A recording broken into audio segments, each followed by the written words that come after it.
What is going on, you rogues, rebels, and renegades? Welcome to a brand new episode of the Roge Country Podcast. We are at episode 55, and do we have an episode for you? For the first time ever on this podcast, I've interviewed 3 people at the same time, and this was an absolute delight.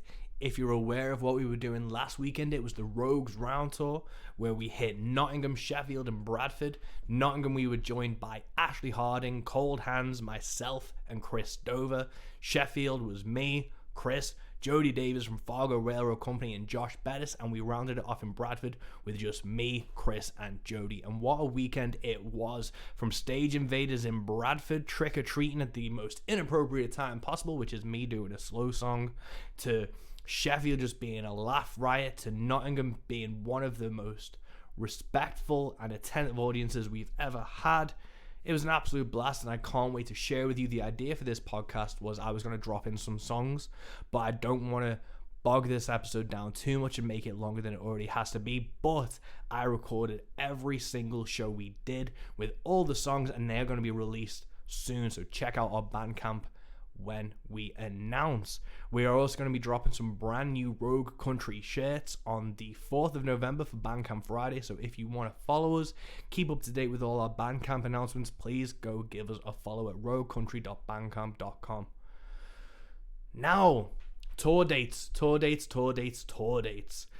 If you like Jody Davies and the Fargo Railroad Company, which I assume you do, they are doing their birthday bash, their annual birthday bash, on the 2nd of December, and they are adding another night on the 3rd of December. It's going to be fucking incredible. Tickets are flying off the shelves now, so do not miss out on yours. You all know Nick Shoulders is coming to the UK in November. Me and Josh are opening for him on different dates, obviously. I am opening for him at the York in Bolton on the 6th of November.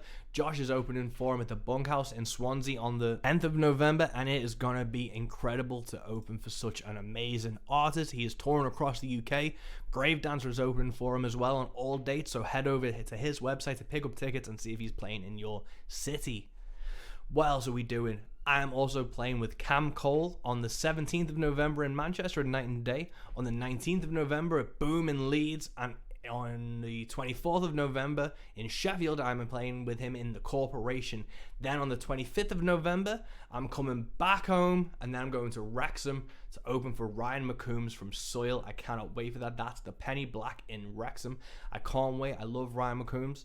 Halo by Soil was one of the first songs me and my metal band ever covered when I was 18, 19, so it's a trip to get to open for him again. And I've been watching the Welcome to Wrexham docu-series, and I'm really looking forward to going there, and I might try and get a hat. Then I'm back with Cam Cole in Nottingham on the 27th of November at the Bodega, and then listen to this, guys. This is the important date that you need to put in your calendars right now. The Roge Country Christmas Roundup. You heard it here first. The 28th of December at Future Yard in Birkenhead, where we had our sold-out Sierra Ferrell show. It is myself with Brandon Ridley and Megan Lee, and it is all in aid of the Wirral Ark Homeless Charity based here in Wirral. It's a great cause. It's going to be a great night, and tickets are £10. But let's get down to this Rogues Round Tour, man. So joining me on the podcast today for episode 55 is Chris Dover, Josh Beddis, and Jody Davies from Fargo Railroad Company. We recorded this at Jody's house. He was kind enough, or silly enough, to let us all stay over for the weekend, and we had an absolute blast sitting there playing Guy Clark and John Prine and just going through songwriting, shooting the shit, and it was a good time all around. This hour podcast only captures 100th of the amazing conversations we had that weekend, and we want to share it with you right now. So without further ado, this is episode 55 of the Roge Country Podcast with the Rogues Round. I'm gonna record. I've recorded last night's, record tonight's, record Bradford's, and then kind of send the whole files to you guys so you can do whatever you want with your songs, but then do a bit of a Rogue compilation on our Bandcamp and do as a free download so it highlights everyone. But we're rolling. Welcome to the podcast. Oh Lord. And because obviously Chris and Josh have been on, I knew if I was actually in your house, you'd have to physically leave your house to not do it. It's actually taken 3 of us to force you to do it. This is an intervention, it's not a podcast. Oh. Why do you do those things? Someone get me the bottle of tequila. But all 3 of us, or all 4 of us, had 3 gigs last night. How did they go? I crashed my van. How did you crash your van, Joe? I tried getting into a multi-storey car park with it, and it was too short. Or the building was too short. The van was too tall. The van was fine. It was the building who was wrong. Yeah. Bloody London. I think I broke the barrier at Sainsbury's. Don't grass yourself up, man. Jeez. I was going to say, you just 3 people would hear this. And if one of those people works for Sainsbury's, you're fucked, mate. Bro. Employee of the month, here I come. Yeah, the show was good. Really busy. Yeah. Who did you play with? Myself. Yeah. It was opening for Hayseed Dixie. No, it was just aiming for his Dixon. Yeah. Did you adjust your set like going into it, because obviously you've normally with like the whole of the Fargo boys, did you readjust the set to calibrate to that? Not really. I mean, I didn't go up with a set. I just, sort of went for it. I sort of gauged the room because I've got a couple of the sing back sort of numbers, so I need to make sure I've got at least like a handful of people before I start trying to make them sing or do something. So That shit's but it went much alright. funnier when no one's there. Sorry? That shit's much funnier when no one's there. Yeah. Everybody! Anybody. Anybody? Anybody! Yeah, but with obviously Hasty Dixie, like a cover band doing bluegrass style, that crowd is kind of going there for that. Did you throw any covers in or? No. Or no? Jody don't do covers. Can't do covers, man. Can't remember my own lyrics. That's how you do Willing. By Little Feet. You played When? that. You played it at APD's land. Oh yeah, he made me do that. It's a great song. But I assume like the sing-alongs went well because the really well, Hasty actually. Dixie fans Yeah. are going to be up for it because they're there to have a laugh. Yeah, so I made sure I put those in and tried to keep it fairly light. I didn't like go into loads of songs about death or anything like that. So Fucking hell, people do that. yeah, it's terrible. Proper bring mood down. Yeah. So yeah, it was a good show. Cool. How was the songwriter? Loads of songs about death. Yeah. The mood down. Good. Yeah. Me, like, because Chris was at the very top of the round, I was at the bottom, so he was opening it, I was ending it. My last one, or the first one I did, was about an old couple dying, and then your first one was about an old couple dying. So we just did an old 1-2 of depression. And then followed it by Cold Hands on Distinct fucking Misery. I hope there was no old people in the show. It was primarily old people there. Yeah. He's singing about us. Yeah, he was trying to do his parents in. There was one point where he mentioned it secreted razor blades under the tables, so if it got too much for anyone, they could put an end to it. It's like, whoa, I thought my shit was heavy, man. Yeah. His in-between stuff is the dark thing. Yeah. Crikey. Yeah. But no, it went well. Like I said to Chris on the drive up, I was like, if 5 people are there, I'll be surprised and I'll be happy. And like 6 people were there, so. Sure. But it's a hard one with like live music. And talking to Rob, who runs the Running Horse, who's a fucking amazing and positive dude. It's hard when the culture and everything is just so against original live music at the moment. It's a fucking hard thing to try and do, especially on a Friday when people are wanting to like. It's a weird one in Nottingham as well, because like I say, I've played there on Cosmic American Night, and there is an audience for it. It's Definitely. just weird that they only come out when there's an American artist on. Yeah. You know what I mean? That's a bizarre. It is a bizarre country we live in. Well, that's what we're trying to do with more of the road. So obviously the Sierra stuff, we're trying to get American acts over to do it, and then putting the UK artists in like a Trojan horse to try and fucking get that way. But it's hard to try and do that in between with like how the UK scene is, because Americans just have more weight in terms of gigs. And generally, they have more weight as well. Not Cancelled. not more than me. Is that plastic fat shit? You've been cancelled. Fuck that. Cancelled. Hate crime, gone. Yeah. From a different time. Beddis, how was your gig? You got a fez out of it? Yeah, festival. Was it called Fez? It was festival, yeah. They raised the money for a mental health charity, so they were selling these fezzes. So it was like a country pub in the middle of nowhere, just with all these people wearing fezzes. I was headlining as well. It was my first headlining festival slot, which I think was to call Big last time, orders. baby. Big time. Big time Beddis. They just voted me on for last orders to get everyone out. Songs about death and misery and brought the mood down. But got a fez. You can't be miserable in a fez, can you? You fucking can. I'd pay more. I'd pay more to not have to wear a fez. Fucking miserable bastard. Was there any connection between the fez and mental health? Because I'm like, I've never heard of a connection between mental health and fez. That's well documented and known and scientifically proven. Has anyone ever been The sad fez in a helps? fez? Has anyone ever been sad in a fez? This is Exactly. Apart from Tommy Cooper 3 seconds before he... You're cancelled. Right, Joe, just me and you. And then I went to. That escalated fast. Mike just killed a guy. It was the joke last night that I made. When I was, I'm not gonna say the story I was saying before a song, but the person in the song died of COPD, and I just mentioned this and coughed. And I went, shit, that's the ghost of them gay men. And he just went on the other and went, fucking hell, Chris. But then, as you were playing, you did a cough as well. Yeah. And I didn't know if you were sick or just adding sound effects to it. No, I was genuine. Out of the song. Verse 2, line 3, Yeah. cough. It's like Chris is like, this song's about someone getting shot and he pulls out a gun. Don't do that tonight. Use one of these. And tonight we're playing the Alder in Sheffield, but how, because you two sorted these out and like booked them all and stuff, what was the conversation to sort this? Obviously before Jody hit the big time and fucked us off the Hasty Dixie. Sorry about that.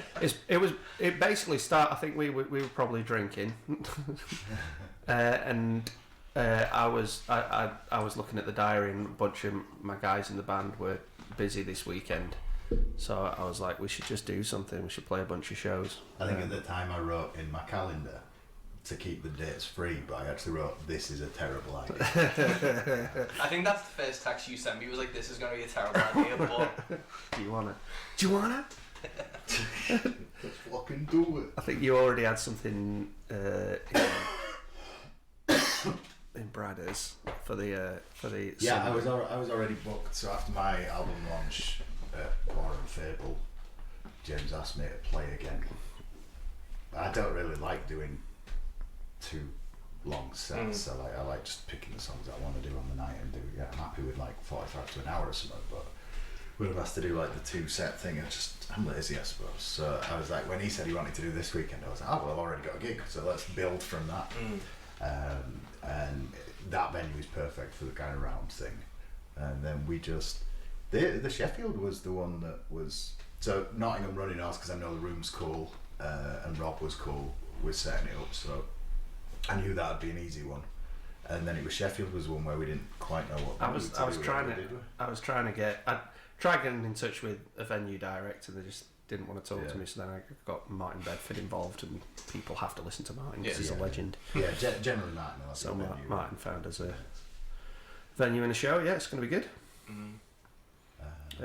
Yeah, so long as you're not shit. I'm always shit. That's what I do. It's what I do. But yeah, it's gonna be fun. Sheffield's always cool. Have you guys played in Sheffield before? No, first time here. First time Beddis. I've played, because we did the Plot Hounds in 2018 in Sheffield. That was crazy, man. That's where we first met. Yeah. And then I played at Honeybees, one of Martin's shows with Buffalo Ghost. Okay. That was Joe. In 2019, I think. That's the only time. Because it was meant to be me and Luke Hendrickson were coming back this year. That's kind of fell through. So I've only played Sheffield. I've played it 3 times. I did West Street Live.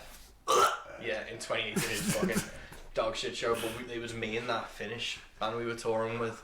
And it was just booking any gig we could. And that was fucking... Don't worry, like all out of towners have been through West Street Live. Oh, yeah. I mean, we've all played West Street. Have you played there? Oh, of course, yeah. I bet you got paid, didn't you? I don't recall. I just remember finishing the set and there being no one there, and it being really depressing. And then I'm opening the doors and loads of kids coming in and drinking WKDs. Yeah. I'm like, what the hell just happened? I remember it was like the first real tour I'd done, and I think 3 people actually bought my EP, which is the most anyone had ever bought. Nice. I was like, oh my fucking god, I've made it! And then it's like there was only like 6 people there anyway, and then they fucking opened the doors like after it, and all the kids just came in to get on it. Yeah, so it's West Street, man. It's a bit nuts. But I talked a bit to Banjo about this, but with the Sheffield scene, you have kind of like come up in it for a while. Have you seen it evolve and grow from a point? Because obviously Martin Bedford's been doing his thing for years. I mean, I've only known Martin through like the Fargo stuff, but I was doing playing shows down at the Boardwalk in like 2004 and 5 with my mate Harry. And yeah, it was back then. It wasn't Americana. It was we were acoustic roots. There was no such thing. Well, I think Americana was just starting with like the Ryan Adams stuff and whatnot. So yeah, it has changed a lot. I think Sheffield's been really lucky because like Craig came along and did the wagon wheel thing. Love Craig, and then obviously Martin covers a lot of, if it's good music he'll have it sort of thing, because obviously he brands himself as blues, but he'll have like the likes of us and whatnot. And then there's a guy Stuart used to do quite a lot. I'm not sure he's doing so much now. And then the guys from the Boardwalk, Chris, has been putting stuff on for ages. So there's always been a bit of a scene, but I think it feels really strange when I go to other towns and it's like, oh yeah, no one turns out for like this kind of music here, and I'm just like, really? It just seems really strange. I think we're really lucky. Yeah, man, it does seem like Sheffield's got that kind of like focal point for the Americana. Well, I think I've played Sheffield more times this year than yeah. Well, we try and keep it down so that when we put a show on, people will buy us tickets. Tickets, what are they? I mean, I've played off and on since 2016, I reckon. The first gig I played with Martin was not an accidental booking, but we were like stepping in. One of our mates was booked on one of his lineups, and he didn't have a band together or whatever. So because he knew Hoodoo Operators, he asked us if we wanted to play the show with him, and then from there Martin really liked us. So I've always primarily stuck to him. That's a good guy. I've done. Every gig I've done in Sheffield has been through him, barring the couple of times I've done West Street, which sucked, but that was with a different band. And then I played Record Junkie, and they're a bunch of twats. So yeah, I won't be really branching out to anybody else yet, but don't play there if you don't get paid. We played a festival last year and we struggled to get money out of them. The bassist Andy Dye actually used his musician. Here's a tip for all the musicians listening: if you're in the musicians union, you can get them to send legal letters out on your behalf if people haven't paid for so long. And we did that, and then they just paid like that, and it had been like 6 months or something, and they hadn't paid the invoice. No, I'm in the MU, and it's a handy thing. I've been thinking of cancelling it just to save some money and stuff, but it is one of those. I know I'll cancel it, and then like the next day I'll get my fucking guitars broke, so my insurance isn't covered anymore, and like some venue will owe me money. Well, it's worth using if you're in there. Defo. But yeah, Sheffield's great, and there's more of the rockier side of it. There's Mark Scott as well that does stuff. He puts our birthday show on for us, which is at the start of December. We're doing 2 nights this year. Ooh. I don't know, I'm not coming unless I get a date soon. Told you. Yeah. It's Mardy. It's like an old married couple. Yeah. Well, obviously, Jody, your first time on this podcast. Fargo, as I can tell by Chris and Josh's hat, you established in 2013. But when did you actually start picking up a guitar and shit? Well, let's go back to your origins. My older brother. I mean, I grew up listening to prog rock. My dad loves prog, and so that's what I was brought up to listen to. And then my mate Harry, I was talking about when he got me listening to like country, and he gave me like mixed CDs, and there was like a bit of Neil Young, bit of Cash and whatnot on there. It was Vigilantes of Love that really got me. I freaking love Bill Maloney and his writing. So yeah, no. So yeah, and then I started listening to that and playing that. But playing guitar, I started when I was about 17, 18. I wanted to try and impress a girl. Did it work? No. Still trying. Still trying. It don't work, mate. So Whoever sold. Oh, you play guitar. Yeah, whoever peddles that myth, because it's in like every film and TV show.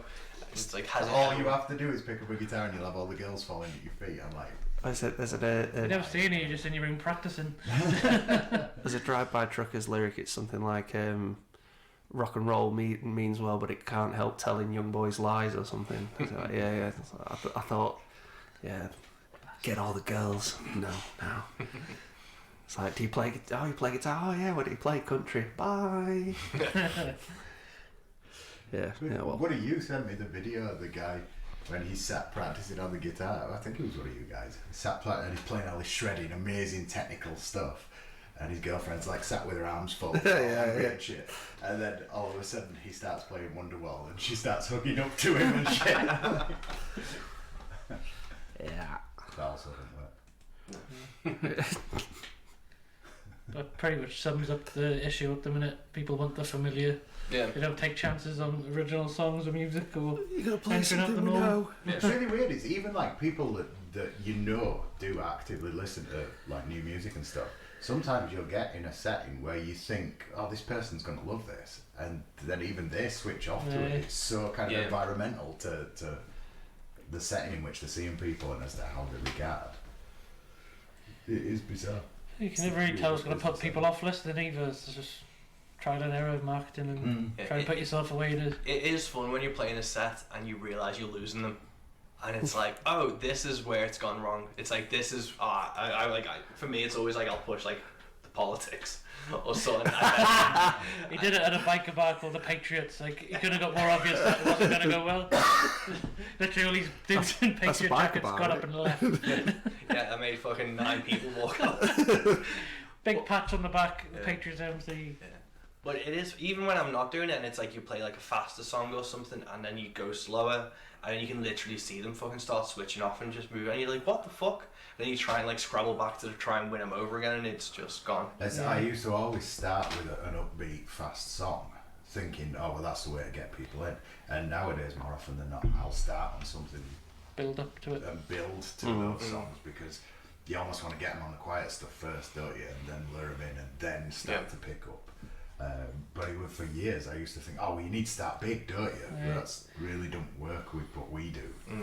I've always thought, like, what I've found works for me is I always, apart from the round stuff, I always start with like Sabbath, Sunhouse, Cash, something as like a cappella, and I'll change it to like, so if I'm on a rock bar, so I'm gonna do fucking Sabbath. You did Angel Montgomery at one point. The gig we met at is like a very elderly crowd, and he's like did Number of the Beast and got all these old ladies to throw the horns up and that was my introduction to Mike West. Well, it is one of those things where it's like, I think especially the a cappella stuff, like when I do it just like first, it cuts through a lot of stuff because people like be like, what the fuck's that? And I get them, get attention, I get them on the confusion, and then I hook them in with something else, hopefully. That worked really good at the Bridge City Sinners show for you, because you opened with Sabbath there. That's the thing. I know when it's fucking that. But I remember I had like a metal friend, like a metalhead friend. Made him himself out of tin. Yeah, I had a metal friend come to a country gig, and I did Sabbath there. And like at the end of the show, he was like, "You probably shouldn't do that. It's such like everyone knows that song." I was like, "Lad, we're at a country gig. They aren't hearing this like every 5 seconds like you are." Yeah. Too true. Yeah, I think sometimes though you can, you know, trying to get the crowd, you can just end up like overdoing sometimes it or on your best day, it's no something. fault of your own. It's just not going to happen. Yeah, and it don't matter what you throw at it. It's going to be one of those things. But I think sometimes you got to try and make them come to you as well. Like talking about doing the a cappella stuff. Yeah. Like if you like leave the silences and stuff and make them listen, it can sometimes work. Yeah. But yeah, every room's different. Yeah, and the thing you don't want to do is start coming off desperate and then throw in like a fucking cover of just something that you know will do well. Yeah, I've done that. I remember that show. Which one was that? That was the first time down at the Peddlers where you were like, no, this is basically right. So it's I have to follow up. So the lineup is Jody with me playing lead guitar for him, so that's 2 people, right? Then Ash, Mark and Gray, who sound like Crosby, Stills and Nash. Ash, Mark and Joe. Oh yeah, Ash, Mark and Joe. Who sound like Crosby, Stills and Nash. They're really great. And then there's great me on albums. my own. So bearing in mind, I've just released quite a song. Headline boys. Album. So Headline I'm over like, here. it's a market, like everyone's having a good time, it's getting to drunk time of the evening as well, and I'm like, alright, cool, I'm gonna go out. And he's going, oh, you've got to play all your new songs, play all your new songs. And then stands there in the crowd shouting, don't do anything about death. And I'm like, so then people in the crowd start going, no, we don't want miserable stuff, play some upbeat, play some upbeat. And I'm like, what the fuck have you done to it? Like, it's bad enough I'm following these cunts. But on top of that, it's then sabotaged 90% of the fucking material I'm about to play, because I can't play anything downbeat. I ended up recycling a bunch of old fucking Hoodoo Operators songs and cover songs just to try and keep people smiling. You fucking twat. The only thing he didn't do was boo you. No, he moved it. He was literally, and it wasn't like he was in one place in the crowd. He was moving around. He was moving around. Doing different voices. But that meant the different groups of drunk people were fucking getting on with what he was saying. You absolute dick. Yeah, I think he's miserable. I think he's miserable too. So yes, in that instance, I maybe tried to remember some covers. You totally caved. And this is where your integrity's been forged to the point of... This is where I'm thinking about not doing as many gigs next year. Yeah. I can't do this shit. And now it's like, I will sink this ship with my murder songs. Yeah. If it kills everyone else. Yeah, I'm gonna go so fucking downbeat. Your fucking birthday, dude. You wait, man. You're going to turn up and boo. But I remember when I was first starting out, and I did a gig in like a pub, and it was part of like a festival, and I was playing a fucking beer garden, and it was sunny, and it was loads of kids, and it's me fucking playing. So you know how that's going.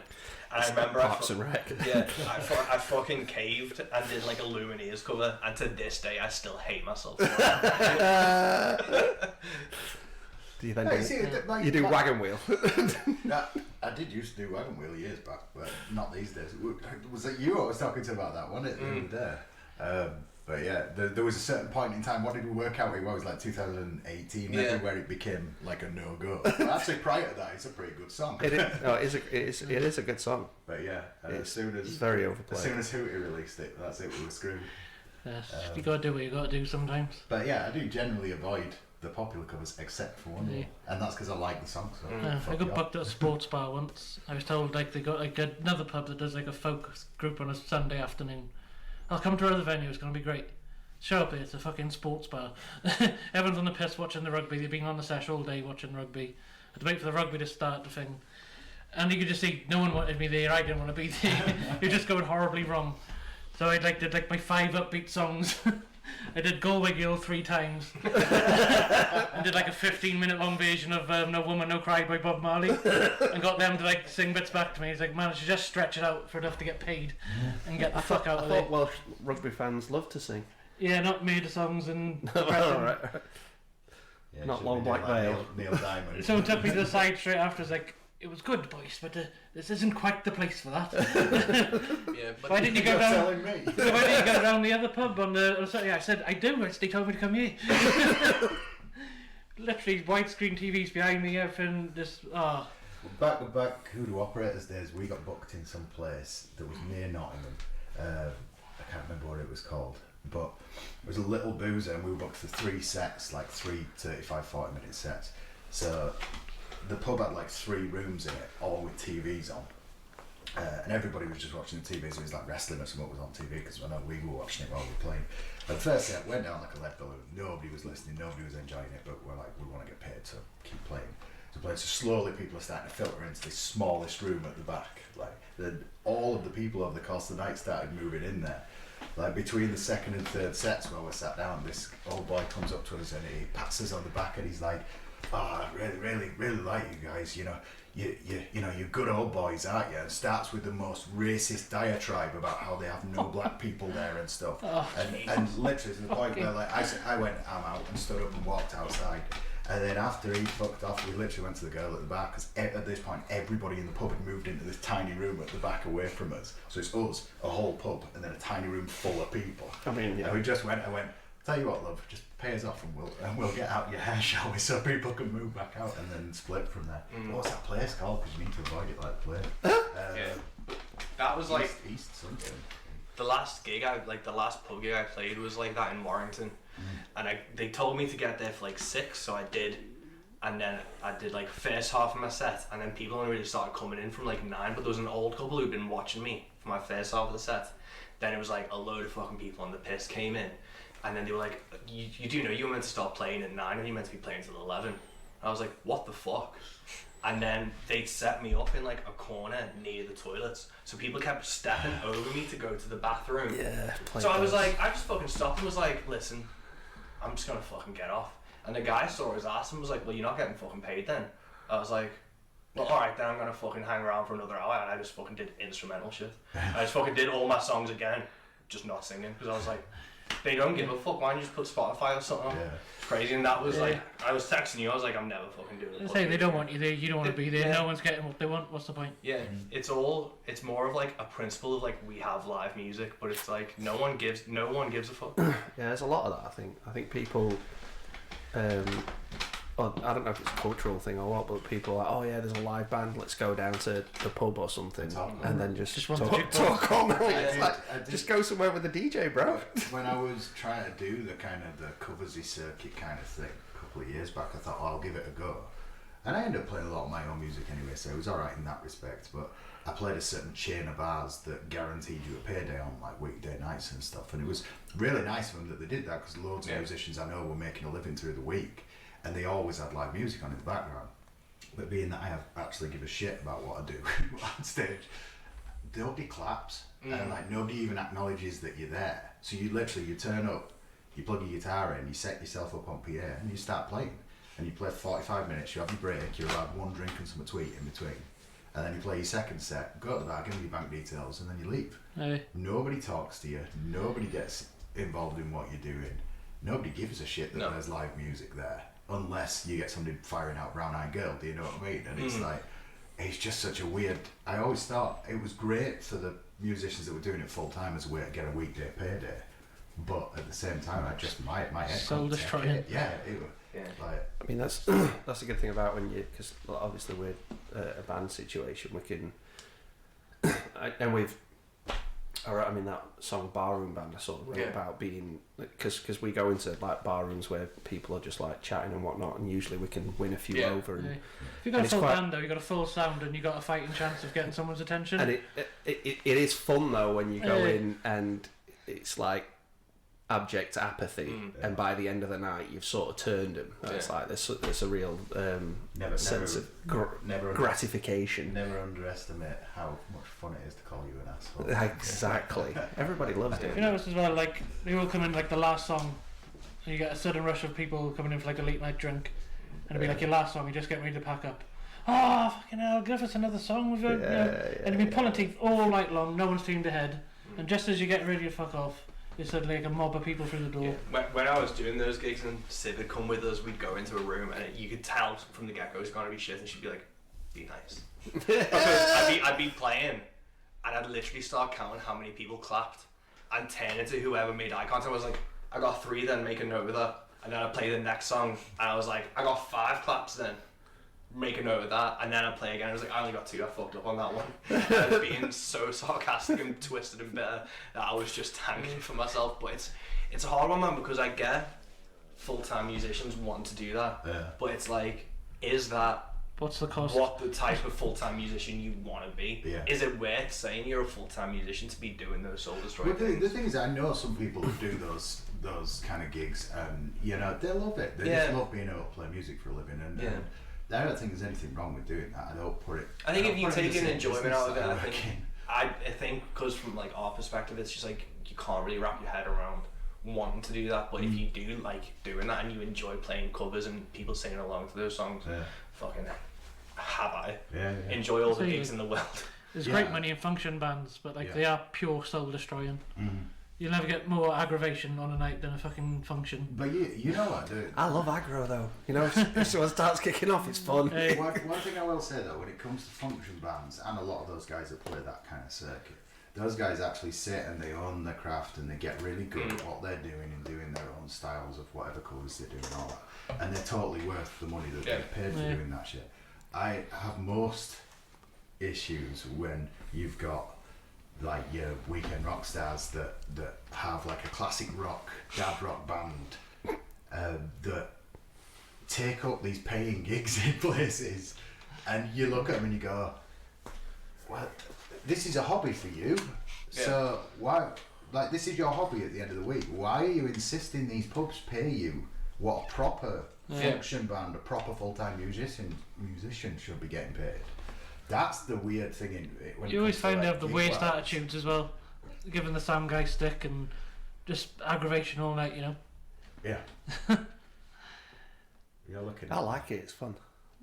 No, but I don't liken you in with that because you do your own songs. And you would and only.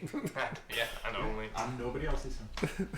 And you would actually, if you were afforded the opportunity, you would tour. You would leave your job. You would pursue that, wouldn't you? Don't tell my boss.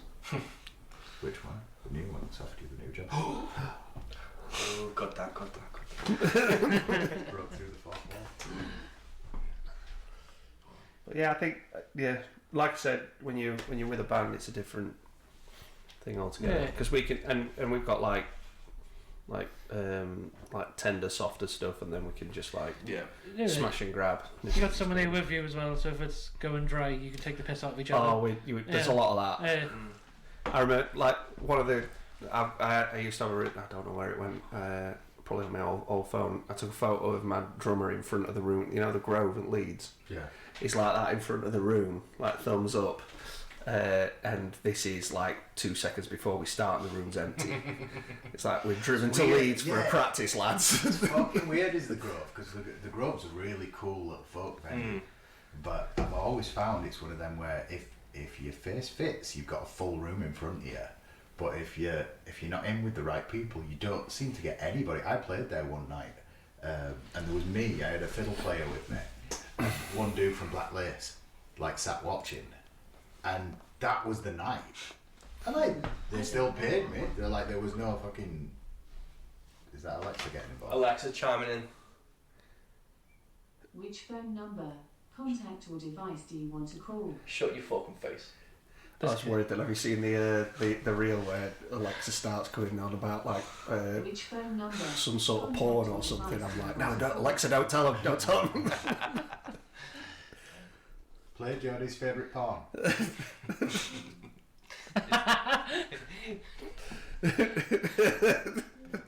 She's trying. She's trying.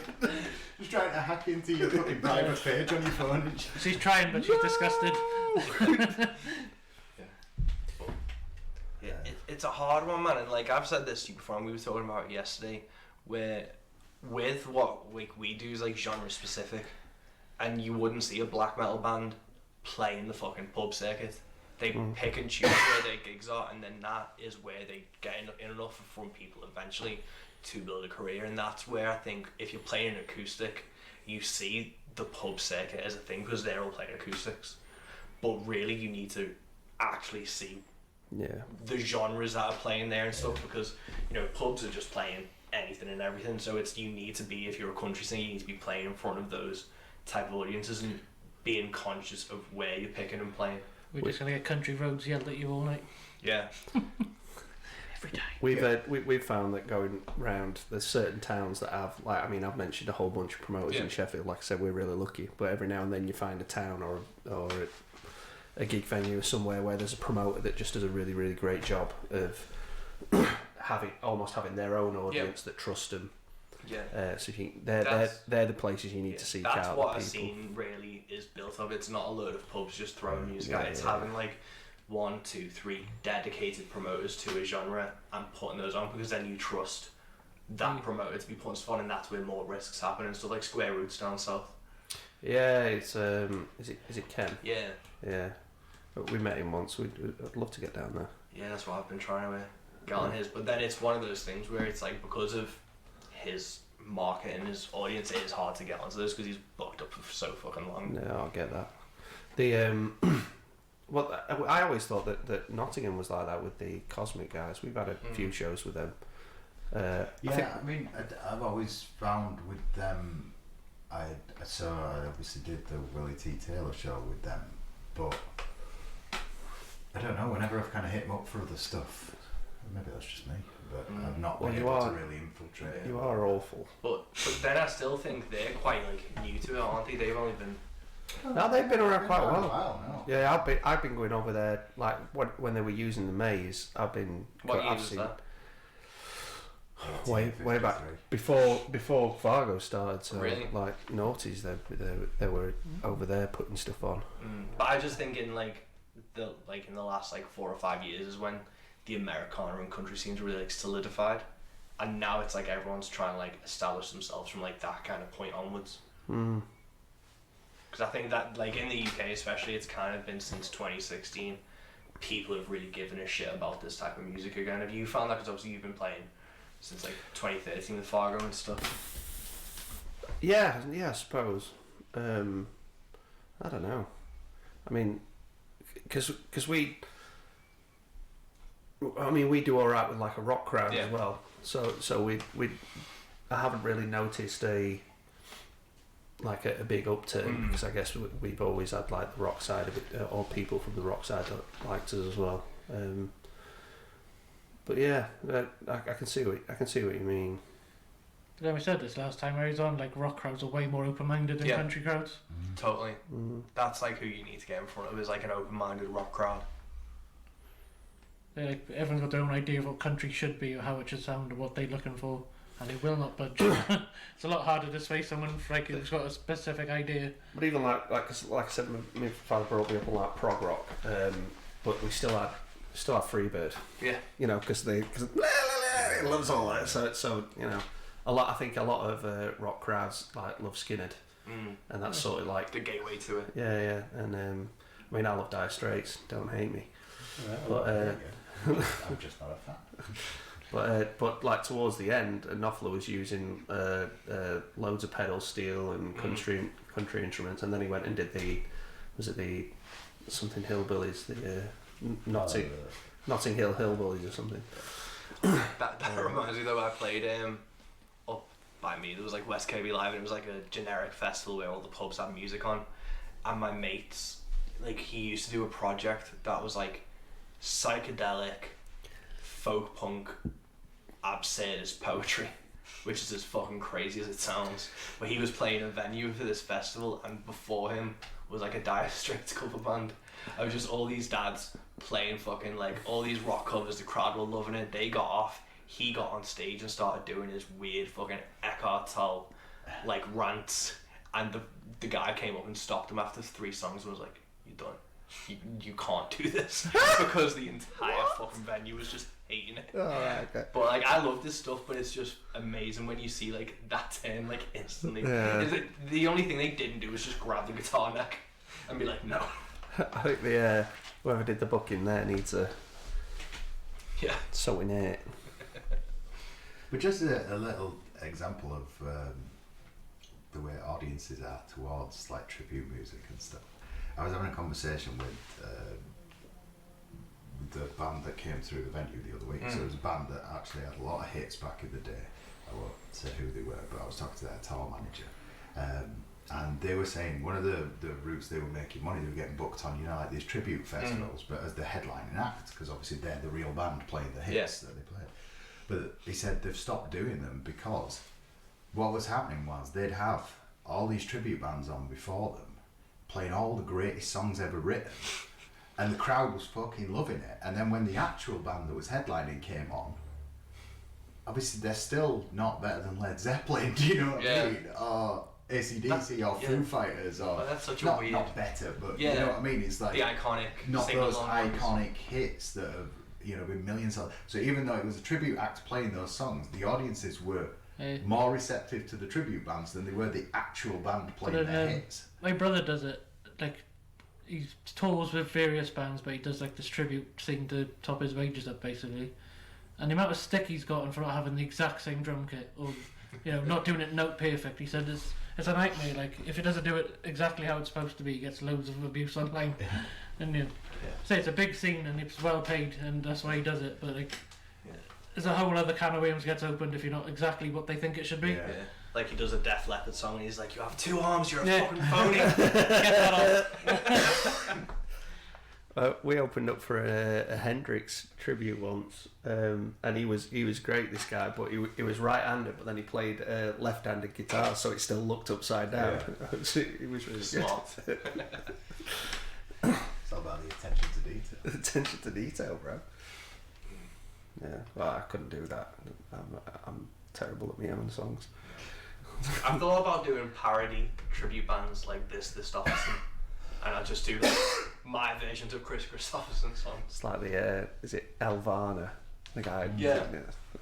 Oh, that was a random idea, wasn't it? Yeah, he did the It worked for t-shirt, him. Kiss Christopherson doing all Kiss style covers of Yeah. And it was like David Allen Foe. Great idea. But then the annoying thing was that it'd fucking take off. Oh, Yeah. you go huge. Yeah.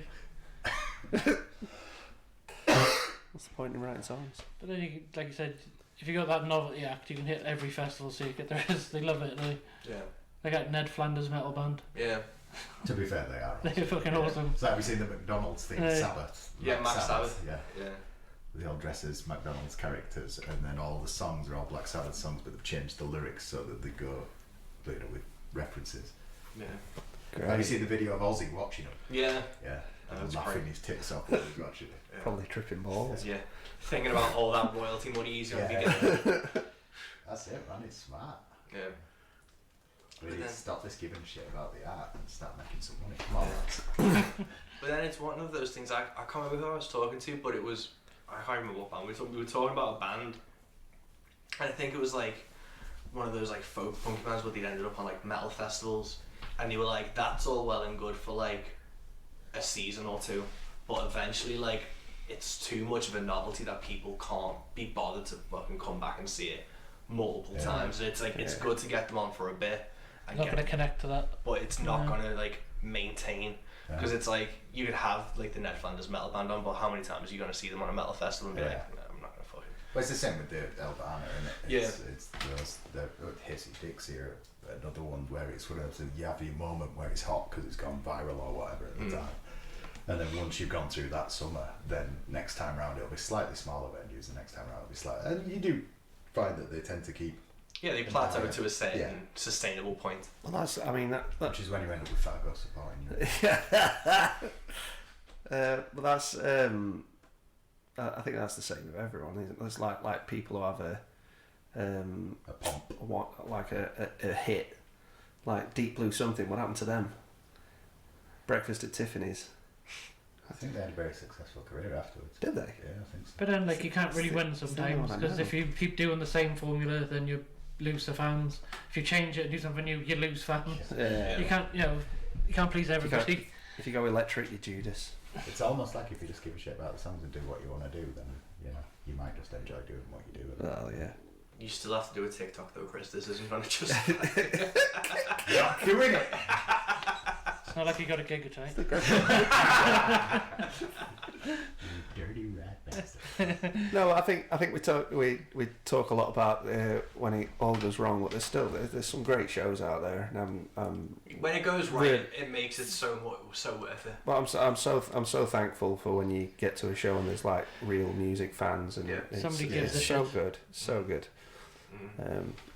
I'll just fucking love it. Yeah, it's even kind of like, you know, like sometimes you hear that actor principle, like one for them, one for me, and that's how they do that sustainable thing of like they do like a blockbuster film to make the money, and then they'll like go do like an indie film that they enjoy doing. And it's like I feel like this weekend kind of like last night was one for me because it was 6 people in the crowd, or I was fucking sat on stage watching Chris, Cold Hands, and Ashley Harden fucking slay it. And you know, that room could have been fucking empty and I would have still had the fucking best time. Yeah. And it's one of those things where it's still, you know, we fucking picked something that we were gonna enjoy regardless. It wasn't that, like, you know, if we'd have been there on our own, it would have been a different story maybe, but it's still one of those things where you still really fucking enjoyed that gig. Yeah, I think the and that's gonna be, well, it is the cool thing about this weekend of shows is just the actually being able to connect some dots between. I think we're all pretty like-minded in terms of caring about what we do. And I think It's all different but similar as well. It's not like ultimately it's like, yeah, we're not all kind of peddling the same thing, but we're we're peddling the same ethos. We're of the same mindset. So I'd like to think that some of the people who do see us over the course of the weekend are going to find it interesting, the dynamic of it and the feel of it. And I think it's important to be like a fan-faced, otherwise you're in it for the wrong reason. Yeah, totally. yeah. And you see it a lot, especially on this scene, that people aren't like really invested in what they're pushing, and they're trying to make the music change to fit what they want to do instead of playing what they want to do. Like that undeniably hip hop country song. Or the undeniably country hip hop song. You're going to have to play me this song. Yeah, once we're Or off the air. Once we're off the air, we'll name names and we'll slag every single person. This is just a weekend of bitching. We are just literally grumpy old men shouting at clouds. Yeah, but You're shouting at me. And you love it, bitch. But it's a hard one though, because it's unless you have like those hills to die on, you will just kind of let the industry wash over you. And it's when you start being like, well, actually, I think I fucking deserve a bit of a crowd or a bit of something, and it's you actually go out and start booking gigs. Yeah, I think aiming for people. I think personally, I've tried to play the music business game. I've had my time when I was doing stuff like in what returned to mainstream and stuff, and I did try to play the game for a bit and changed everything about myself, and have never felt any lower as a person. So, for 2 years, literally lost touch with who the fuck I was. So, coming out the other side, it's just care about what you do, and like I said to you on the podcast, I think it was, the moment I stopped giving a shit about all that stuff was actually Game when changing. I started to find that more people were more interested in what I was doing. And being authentic then is they can connect to that. If you're trying to pretend to be something, you might win people over short term, but then when they realise that's not what actually you're about, then they don't give a shit. They're not going to buy records. They're not going to come out. There always seems to be a massive thing in the people that are almost playing a character or pretending to be whatever it is they're selling. That if you look behind the scenes, they've always got somebody that's decided they're a good product to sell. Yeah. And I don't mean that in any jaded sensibility. I just mean it in, there's always some business mind behind them. They've seen something that's marketable as a product and have gone, well, if we do this with you and make you into this. And I understand that that's a whole side to the business. Again, we've talked about this, but it's one of them things. It's just not for me. No. It's But I always say it's a different business to what I work in now. But personally as well, the amount of times I've heard someone say, "Oh, I don't really like country," but someone else told me I've got a country voice, so I thought I'd give it a go. Yeah.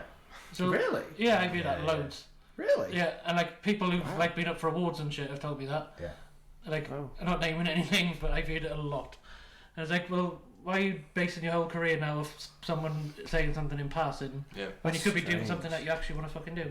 Right, straight. Well, But if in the instance you are actually doing, if you're just doing what is naturally you anyway, because I know of some people that even though that was kind of how they got started in country music per se, I realise you can't see air quotes, but Chris is doing air quotes.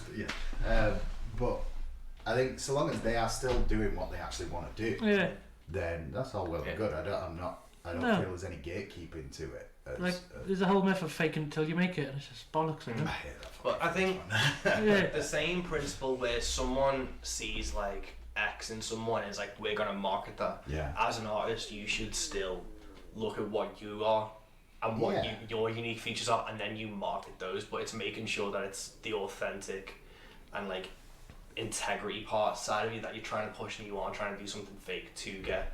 You're not just doing Lumineers covers. So it should be a case of something you're comfortable with. Yeah. You shouldn't be having to push yourself out of your comfort zone. No. Again, I'm air quoting, man. But you shouldn't be having to push yourself out of your comfort zone to do what you want to do, because if you want to do it, it should just be natural. It should be a natural extension of you. Yeah. It's like you're just starting off and you don't know who you are, and like you're cutting your teeth and you're doing all these shit gigs just to get up there and play and learn your craft as such. That's fine. That's not the same thing as pretending. That's the thing. I think sometimes if you start off young and you get like some attention when you're a bit younger and just starting out, people think they know who you are before you actually know who you are. Yeah. So then they tell you sound country. so you should sing country songs, and then because you don't really know who you are and you just want to try and be a musician, you're like, well, maybe that is who I am. Yeah. But then it's not until 6 years later where you realise you fucked up and you actually wanted to be like an opera singer, and it's fucking too far gone to like try and change route. But 9 times out of 10, it's never like country fans who are saying that to people. No. So why are they having so much influence over your sound? It's always some Just rock of sparkling. ages style music exec. I've always just found that it comes from like the writing the songs, because that's the best. Other than like a really great show, that's the best feeling in all of this for me. When when you finish the song and you're like, I think this is good. I want to play it for somebody. You know, I think this is really really good. That's fucking brilliant. Yeah. And that is, I think that's the truest thing that is you, is when you've written a song that really means something to you. And so if that sounds country, then whatever, or if it sounds, I don't go into a song thinking I need to write something that's really rock or really country this time. Yeah. It's just... They say no one's born into a genre, is it? But once you find out who you are as a person, or it's sort of natural. makes you happy, really. Well, no, that's what I was going to say. It's like, for me, it's like, I don't write, I'm thinking, I can't wait to play this to somebody else. I write it going, I write like this, I'm going to play this for myself. Say, like, I come in as a fan first, in my opinion. I make this music because I love it. Yeah. And that's, under any illusions that I'm going to be famous, I write miserable fucking old school, depressing country type music. I'm not going to be a celebrity doing it, so I'd rather just like meet like-minded people and have a laugh. Yeah. And like hear what everyone else is bringing to the table, and hear that style of music played well just makes me happy. I just think I've been really lucky in it all. Because I remember when it first started coming back with doing the Fargo stuff, just being desperate to play the Greystones, because that is like our Americana venue, and really struggling to get in there. And we play our birthday show at the start of December. It usually sells out, and the whole room's with us, and they're singing along, and it just feels fucking incredible. I'm just so thankful for that, and that venue is amazing as well. That's great, isn't it? I haven't played there before. I played last Saturday. As you tried to keep me out of there, didn't you? Yeah, because you're always talking about all these venues you played. Oh yeah, when I met Ozzy.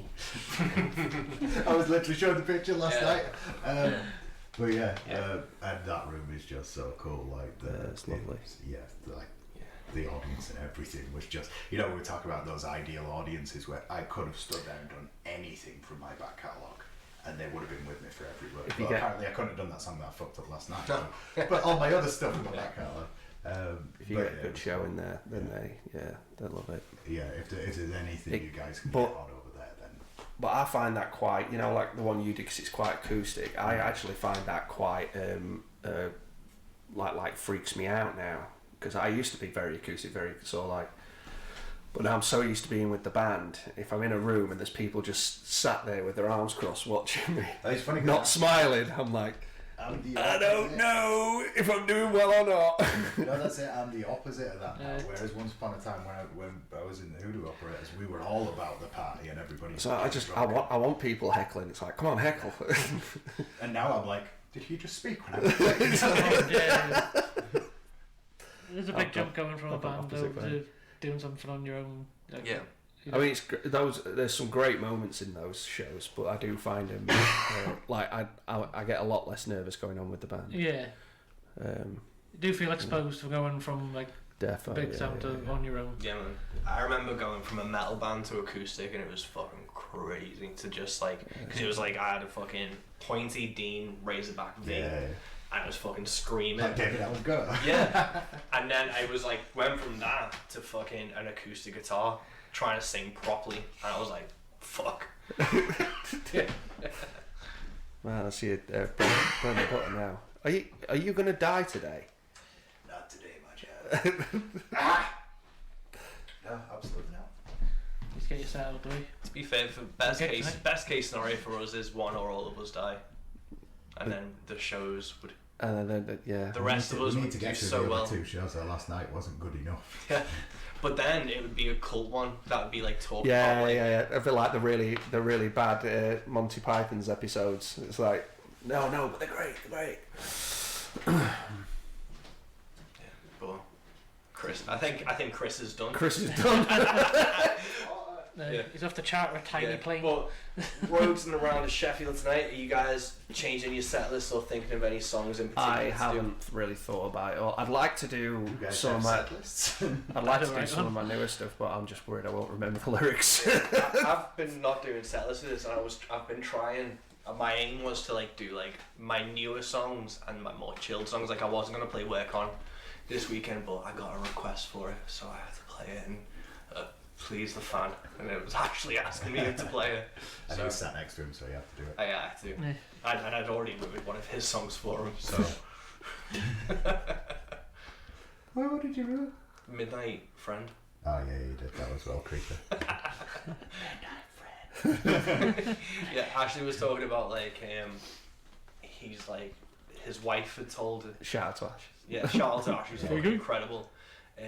His wife had said that like their new baby was like having a midnight friend because like they're waking up and like looking after her. And I was Which like, I actually thought was it's a really proper, clever kind of idea. it's a really like lovely and sweet Yeah. sentiment. But I ruined it. I mean, like I'm gonna say that to Chris tonight when we stay over. I'm gonna creep into his bed and whisper on his midnight friend to him. She said, We should all do it. We'll all do it tonight. yeah. He was like, I've ruined that song for him now because that's all he's gonna think of. I'm your midnight friend. I tried. So I opened with a newer song last night because I'm trying to try out some new stuff. Yeah, I should try and be brave, but I'll be honest, I've played in Sheffield so many times this year. I've played everything. yeah, but nobody listens, so That was the funniest thing when I played. So I played with the band last week, and Nats, who comes within, like she's seen me play a million times this year. After I came off stage, first thing she hit me with was, "Dover, you're so sexy," which really caught me off guard. So what the fuck's wrong with you? And then she's like, "I didn't realise you had such good songs." I'm like, "You literally watched me play a million times this year." this is what I'm saying, guys. Fuck off the acoustic stuff. Get yourself a Apparently the band. band is Just the way. saying.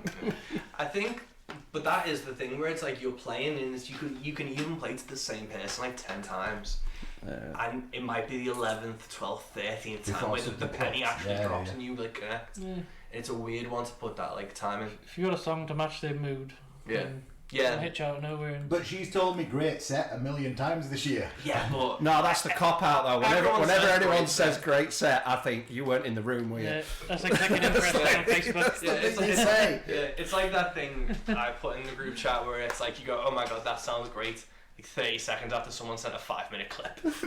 It's like you know you didn't fucking listen to that thing. When you share an event and you click interested. Yeah, yeah. Great set, bro. Were you there? I think we all know the only actual acknowledgement of something being good when you're on stage is when you look out and the person looks back at you and does that face of Deadpan just staring you out. like, Yeah. If someone specifically says one thing about like a song Yeah. or a line, like, oh, this guy listened, but great set that. Like, And I've often wondered because like I'm really shit memory wise, and I know there'll be points. December Flowers, when they played last week, they played this one song, and I remembered there was one little hook line that I thought that must be what it's called because I've missed what it was called. But I'm going to speak to him about it afterwards. And I was talking to Joel, I think his name is the guitarist, and I was trying to say, oh, I really enjoyed that song, but obviously because I couldn't remember the name of it, I was just going, you know that one you played, like 2 songs from End. He must have been going, yeah, you weren't in room, were you? And I'm like, no, I actually was. Yeah. Just couldn't remember what the fucking song was Yeah. called. yeah. Or is great set where's, or is this where's where it's like, I really enjoyed that last one. It's like Because it's where it ended. it's where it fucking ended, yeah. It's like the one where you paid attention because you knew it was wrapping up. I've actually been stood in the bar at the Greystones with a mate talking while the headline's been on because we've seen them before and whatnot. And we're just like, and then like the headlines come out and got on merch, and my mate's turned to him and gone, "Great set, bro." And I was like, "We weren't in there." My dad's a drummer and we were in a band together for a while. And we went out for a night out, we was going to watch another band. And someone, like, it was at a regular place we used to play. And someone come up and was like, "You want to check his band out? They're pretty special." He's like, "I'm fucking in it." Like, he started the band, he was like more involved than the rest of us. There was a standing joke in the band for a while that because me and Andy Dyer got like beards that I think it was Al's we went to, and when we went to the bar, they're like, "Oh, you're in the band, yeah, comp drinks or whatever." And one of the other lads went up and just like, "Yeah, that's $5, mate." It's like, "I'm in the band. I was just on stage." Is that a 3D? Because he's slick and quick. It was one of the yeah. But that I still Clean it up, like. boys. I've got obviously my patch jacket I wear on stage. I go off stage and I still wear that just in case I think people aren't going to recognise me, Yeah. despite me being 6'2" with long fucking blonde hair and a beard. Just to be like, it's me, like with my fucking branded hoodie on and everything. Yeah. The way it goes. Yeah. Well, it's going to be a fun time tonight. I'm looking forward to sharing the stage. This is the first time Josh has been in Sheffield. This is the first time you've actually met as well. You've met Jody before, but Chris and Josh, it was last night was your first meeting. And last. Yeah, he was a terrible spoon. Yeah. No more midnight friends. No. What's that song? No. You're the midnight special, that's what you are. I'm never going to come back with the camera.